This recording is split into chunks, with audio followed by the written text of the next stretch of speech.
साल 2022 की best cuisine या डिशेस में भारतीय खाने को 5वां रैंक मिला है पूरी दुनिया में। जी हाँ, टेस्ट एटलस ये एक रैंकिंग है जो अभी जारी की गई है हाल ही में, और इस रैंकिंग को जो इंग्रेडिएंट्स हैं, सामग्री है, व्यंजन है, जो पेय पदार्थ हैं, इन सब के आधार पर दर्शकों की वोटिंग के बाद तय किया गया है। रैंकिंग में पहला स्थान जिस कंट्री को मिला है वो है इटली, इसके बाद ग्रीस है, फिर स्पेन है और चौथे नंबर पर है जापान, और फिर हैं हम यानी कि हमारा प्यारा भारत 5वें नंबर पर। भारतीय खाना लोगों को लुभा रहा है। भारत की बात करें तो इस रैंकिंग में जिन डिशेस को सबसे ज्यादा शानदार और बेस्ट करार दिया गया है, उनको सुन के शायद आपके मुंह में पानी भी आ जाए। उसमें कीमा है, शाही पनीर है, मसाला डोसा है, हैदराबादी बिरयानी है। इस तरह की 460 डिशेस को शामिल किया गया था और इनमें से जो सबसे पसंद की गई हैं वो ये डिशेस हैं। इस रैंकिंग को लेकर सोशल मीडिया पर काफ़ी चर्चा हो रही है। यूजर्स जो हैं वो भारतीय व्यंजनों को लिस्ट में देखकर बहुत खुश हैं, तो वहीं कई ऐसी डिशेस हैं जिनको लेकर यूजर्स अपनी नाराज़गी भी जाहिर कर रहे हैं, और कुछ रैंकिंग जो देशों को मिली है उनको लेकर भी थोड़ा सा कंफ्यूज्ड हैं लोग। इसमें अफ्रीकी देशों के डिशेस को ज़्यादा प्रतिनिधित्व ना मिलना, इस पर भी थोड़ा सा लोग नाराज़ हैं। इस नाराज़गी के बाद टेस्ट एटलस ने जवाब भी दिया है। टेस्ट एटलस ने बताया कि वो किस तरह की क्विजीन को चुनते हैं। टेस्ट एटलस के मुताबिक उनके डेटाबेस में साल भर में लोग इन फूड्स को रेटिंग्स देते हैं, और इनमें उन वोटों को खारिज कर दिया जाता है जिसमें अपने ही देश के डिशेस को हाई मार्क्स दे दिए जाते हैं और पड़ोसी देशों के डिशेस को कम मार्क्स दिए जाते हैं। तो वो कह रहे हैं कि साहब हमारा जो तरीका है थोड़ा सा डेमोक्रेटिक है, इसलिए इस तरह के रिजल्ट्स आए हैं और ये ऑर्गेनिक रिजल्ट्स हैं। ऐसे वोट्स को इसलिए वो काउंट नहीं करते। अब ये उनकी दलीलें हैं। बहरहाल डेटाबेस में आए वोट्स के आधार पर बेस्ट रेटेड डिशेस को का जो एवरेज है वो निकाला जाता है और साल के अंत में एक रैंकिंग जारी की जाती है। इस पर बातचीत करने के लिए, जैसा हमने आपसे वादा किया था, चर्चा के लिए हमारे साथ बहुत ही खास मेहमान, जाने माने शेफ संजीव कपूर सर जुड़ चुके हैं। संजीव सर, बहुत बहुत शुक्रिया आपका वक्त निकालने के लिए और स्वागत है हमारे शो पर आपका। ये जो 5th रैंक मिला है भारत को, बड़ी इंटरेस्टिंग सी रैंकिंग है। बहुत सारे इसमें जो चर्चाएं हो रही हैं, बड़े अलग अलग एंगल्स पे हो रही हैं, लेकिन पहले मैं आपका इस पे रिएक्शन देखना चाहूँगा। आपको जब पता चला कि 5वें नंबर पर भारत की क्विजीन है, आपका रिएक्शन क्या था? देखिए, मैं काफी सालों से मानता हूं कि हमारी जो रैंकिंग है इससे बहुत ऊपर है। एक्चुअली अगर वर्ल्ड उसमें देखा जाए तो दूसरे तीसरे नंबर पर भारतीय खाना है। उसकी पॉपुलैरिटी अगर देखी जाए तो अगर हम पूरी डेमोग्राफिक देखें, पूरी पॉपुलेशन ऑफ द वर्ल्ड देखें और कितने लोग किस खाने को कंज्यूम करते हैं, पॉपुलैरिटी उससे होती है दुनिया के अंदर। खाना ऐसा देखने वाली सिर्फ चीज नहीं है, खाना खाने वाली, कंज्यूम करने वाली चीज है। तो उसमें जो इंडिया का खाना है वो काफी ऊपर है, क्योंकि इंडियंस जो है 1 in 6 हर पूरे विश्व में देखें तो हर छठा इंसान एक भारतीय है। तो वो जो ज्यादातर है वो भारतीय खाना पसंद करते हैं। तो हमारी जो रैंकिंग है just by itself, by sheer numbers जो हमारे हैं वो काफी ऊपर है।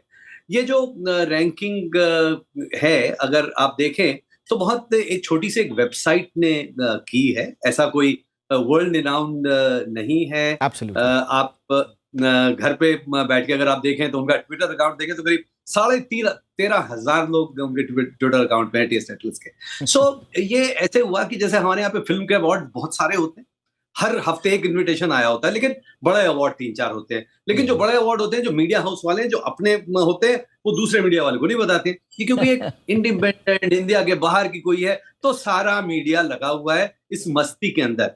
एक्चुअली देखा जाए तो अभी हमने एक अवार्ड पिछले हफ्ते किए थे, लेकिन उसके बारे में इतनी चर्चा नहीं होगी क्योंकि वो इस तरह से देखा जाता है कि हमारे लोग अपनी बात कर रहे हैं, बाहर से कोई कुछ भी कह देता है तो हम उस पर चर्चा करनी शुरू कर देते हैं। उसके लिए संजीव कपूर को भी इनवाइट कर लिया जाता है। लेकिन सही मानों में जो भारत की आपने जो है ना प्यार में सर, जो प्यार से जो आपने जो हमारे ही शो में बैठ के हमारी टीवी का और मीडिया की आलोचना कर दी, ये कला आप संजीव कपूर को ही आ सकती सुखी है। सच बोले सुखी रहे। ठीक है सर, ठीक है। लेकिन आपने एक दिलचस्प बात बोली, आपने बिल्कुल सही कहा कि ये एक छोटी सी वेबसाइट है और ऐसा कोई ग्लोबल कोई यूएन के द्वारा या कोई अंतर्राष्ट्रीय किसी बॉडी के द्वारा जारी कोई रैंकिंग नहीं है जिसको बहुत ज़्यादा सीरियसली लिया जाए। लेकिन स्टिल थोड़ा सा चकल्लस का विषय तो बना है। और एक चीज़ जो और है, इसमें जो मैं पढ़ रहा हूँ रिएक्शन, वो कह रहे हैं कि इस रैंकिंग के बाद भारतीय खाने के प्रति जो जो लोगों की जो कनेक्शन है वो बढ़ेगा, और टूरिज्म की हम बात करते हैं तो शायद वो भी बढ़े। लेकिन एक चौंकाने वाली चीज़ है संजीव सर, जो आप भी कहते हैं, बहुत सारे लोग भी कहते हैं कि साहब जो है वो बड़ा गरिष्ठ खाना जो है उससे थोड़ा सा दूर रहा करो, है गरम मसाला ज़्यादा नहीं खाना, घी ज़्यादा नहीं खाना, बटर गार्लिक नान जो है वो ज़्यादा नहीं खाना। कई लोग बोलते हैं कीमा ये बड़ा गरिष्ठ खाना है, आजकल हेल्दी फूड का ज़माना है, लेकिन ऑन द कॉन्ट्री लोग यही फूड सबसे ज़्यादा पसंद कर रहे हैं। देखिए, ऐसा है कि पसंद करना कहाँ पे पसंद किया जा रहा है। एक होता है खाना, दो तरह का खाना होता है, एक खाना जो हम घर पे खाते हैं और एक खाना जो बाहर खाते हैं। तो खाना जो घर के अंदर खाया जाता है और बाहर जो खाना खाया जाता है, बहुत फर्क होता है। अगर मैं आपसे पूछूं कि कौन सी दाल अच्छी होती है, दाल मखनी या येलो दाल, राइट? आप कहेंगे कि दाल मखनी बड़ी अच्छी होती है, बहुत टेस्टी होती है, बहुत मक्खन होता है उसके अंदर, बहुत स्वादिष्ट होती है। लेकिन इसका मतलब ये नहीं है कि वो ज्यादा पॉपुलर है, उसकी चर्चा ज्यादा होती है, कंजम्पशन अभी भी येलो दाल की पूरे में होगी। आप बाहर जाके एक बार खाना खाएंगे, काली दाल, दाल मखनी एक बार खाएंगे, लेकिन लंच डिनर में येलो दाल आप हर रोज खा सकते हैं। सो कंजम्पशन किसकी ज्यादा हो? तो जो पॉपुलैरिटी होती है, जरूरी ऐसा नहीं है कि जो कंज्यूम ज्यादा हो रहा है वो पॉपुलर हो। चर्चा उस चीज की होती है जो फैशन के जो बाहर चीजें होती हैं। तो खाने के अंदर भी जब हम बात करते हैं, अगर पॉपुलैरिटी की बात करेंगे तो उसमें बातें उसी बात की होती है कि अगर इंडियन खाने के बारे में बात करें तो कोई बात कौन सी बात करेंगे? बटर चिकन की बात करेंगे, शाही पनीर की बात करेंगे, उसमें दाल मखनी की बात करेंगे, गार्लिक नान की बात करेंगे। घर के खाने की चर्चा नहीं होती, क्योंकि दुनिया में शायद उसके बारे में बहुत ज्यादा लोगों को पता भी नहीं होता है। लेकिन इसका मतलब ये नहीं कि वो पॉपुलर नहीं है। पॉपुलैरिटी के लिए आपको उसके बारे में चर्चा करनी पड़ेगी। लेकिन हमारे यहाँ तो कहावतें भी पुराने जमाने से बनती हैं, घर की मुर्गी दाल बराबर, मतलब दाल की तो कोई औकात ही नहीं है जिसमें, राइट? तो इसलिए अगर हमें अपनी चीजों को और बढ़ाना चढ़ाना है तो उसकी चर्चा और बढ़ानी पड़ेगी। और जहां तक गरम मसाला और घी की बात है, हर चीज हर चीज मॉडरेशन में ठीक है, अति किसी चीज की अच्छी नहीं है। Absolutely sir.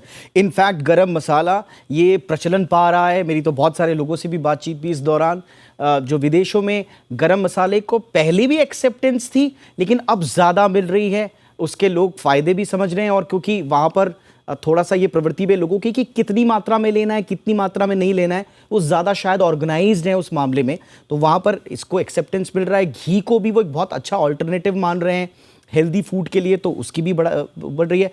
और मलाई है हमारा, बटर गार्लिक नान है हमारे, जो कीमा है, और करीज जो हैं वो तो टेस्ट के मामले में सब जगह हैं ही। लेकिन एक जो कंफ्यूजिंग चीज़ है सर मेरे लिए, वो ये है कि जो चाइनीज़ फूड है, चाइना को इन्होंने रखा है 11वें में, और हम तो भारत में भी चाइनीज़ फूड बड़ा चटकारे लेके खाते हैं, तो ये क्या मिस्ट्री है ये? तो बिल्कुल आपने मेरे बिल्कुल मन की बात छीन ली कि अगर मुझे रेटिंग देखनी है, अगर आंखें खुली देखे, कोई अंधे को भी पता चल जाएगा कि कौन सी पॉपुलर पॉपुलर चीज है। तो इसलिए मैं ऐसी जो लिस्ट बनती है चर्चा के लिए अच्छी है, सोशल मीडिया पे चर्चा के लिए अच्छी होती है, इंटरव्यू देने के लिए अच्छी होती है, बट एक्चुअल में अगर रियल कंजम्पशन देखी जाए तो पूरी दुनिया में, चाहे वो अमेरिका है या हिंदुस्तान है या चाइना है या बाकी ऑस्ट्रेलिया है, आप कंट्रीज के अंदर देखें तो जो चाइनीज खाना है वो 11वें नंबर पे। तो इसका मतलब है कि कहीं ना कहीं चूक हुई है, और जो बहुत सारे लोग कमेंट भी कर रहे हैं वो सही भी करें। थाई फूड के लिए भी सर, आई एम सॉरी टोकरा मैं आपको, थाई फूड के लिए भी, थाईलैंड का फूड पूरी दुनिया में बड़ा विख्यात है, पसंद भी किया जाता है, उसको 30वें नंबर पर रखा है इन्होंने। तो एग्जैक्टली, तो इसलिए अब देखिए कि अगर कहीं आपने घर में बैठ के एक लिस्ट बनाई है, अब कहीं तरह से उसको घुमाइए पहले, अब वो घूम गई तो ये चर्चा होनी शुरू हो जाएगी। लेकिन उसके अंदर नेचुरली वो डेप्थ बिल्ड करने के लिए उसमें पूरा सिस्टम बनाना पड़ता है। अब जैसे अगर देखिए, अगर कोई, जैसे मैंने अवार्ड की पहले बात की, तो आप अगर जितना जी मीडिया इतना बड़ा ग्रुप है, तो जब वो अवार्ड करेंगे उसकी जो रिसर्च होगी उसमें जितना सारा टाइम लगेगा, जितना सब कुछ लगेगा, उसके हिसाब से उस अवार्ड की लोग उतना उसको मानेंगे। पर ऐसे बहुत सारे भी होते हैं जो घर में बैठ के अवार्ड हो जाते हैं। तो मैं कहूंगा ये जो लिस्ट है, ये एक तरह से थोड़ा सा मतलब नहीं बिल्कुल, मिलजुल अब मेरे ख्याल से जब हाँ, से ये लिस्ट आई है, आप सही कह रहे हैं, जब से ये लिस्ट आई है, देखिए हम इसकी लिस्ट की क्रेडिबिलिटी पे हम बिल्कुल नहीं जा रहे हैं।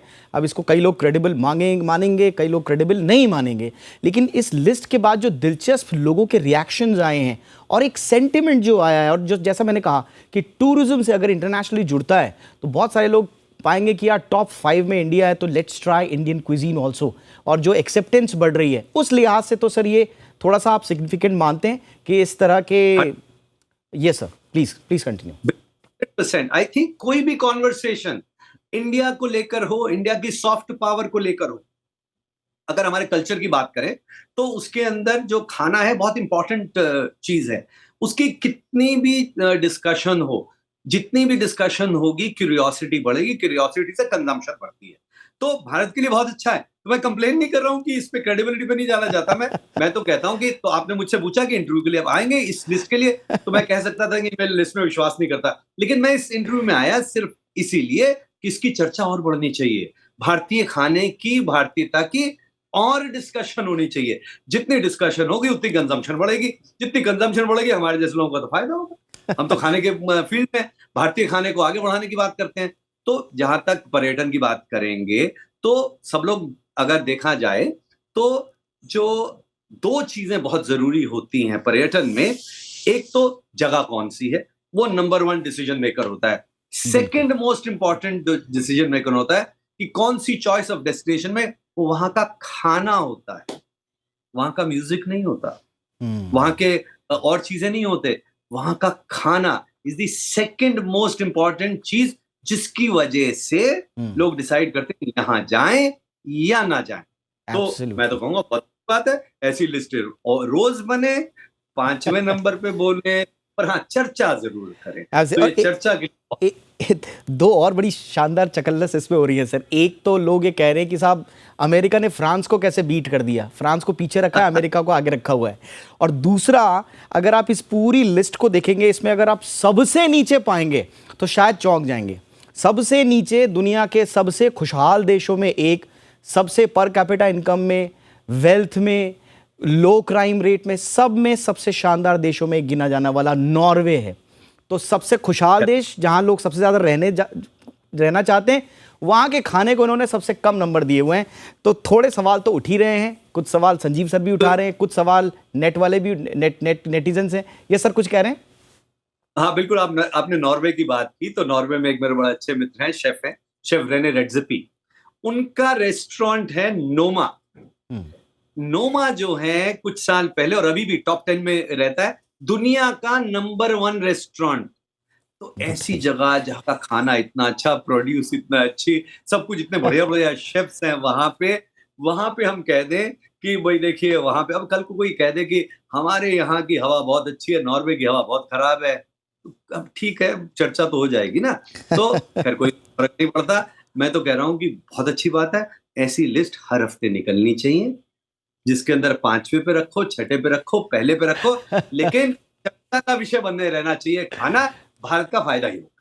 सर आपका जो फूड है वो भी ऑब्वियसली समझा जाता है, उसमें भी ट्विस्ट एंड टर्न्स आते हैं जब भी कोई मुंह में रखता है, तो आपका बना हुआ खाना इसी तरह के ट्विस्ट एंड टर्न से भरा हुआ होता है। और आपका जो इंटरव्यू भी है वो भी ऑब्वियस नहीं हुआ, यहाँ पर आकर आपने कुछ ट्विस्ट और टर्न्स दिए और वो बड़े स्वादिष्ट हुए और बड़े पॉजिटिव ट्विस्ट एंड टर्न्स हैं।